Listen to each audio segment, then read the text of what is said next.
Details आम्हाला प्राप्त झालेले आहेत त्या आरोपीला अटक करण्यासाठी लाहाट सेक्शनची टीम विविध ठिकाणी काम करत आहे.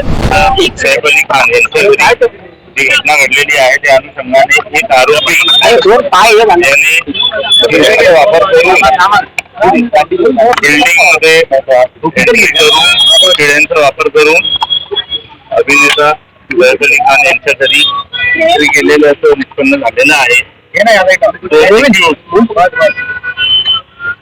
ते डिटेल्स आम्हाला प्राप्त झालेले आहेत त्या आरोपीला अटक करण्यासाठी लाहाट सेक्शनची टीम विविध ठिकाणी काम करत आहे.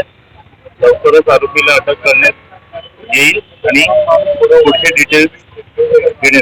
क्या एक्टर को टारगेट किया जा रहा है क्या? बांदा जो एक्टर रहते हैं वो टारगेट किया जा रहा है? प्रायमरी या आताच्या तपासामध्ये असं निष्पन्न होत आहे की हा जो आरोपी आहे याने चोरीच्या उद्देशाने अभिनेता सैफ अली खान यांच्या घरी प्रवेश केलेला आहे आणि आरोपी अटक होतात पुढचे डिटेल्स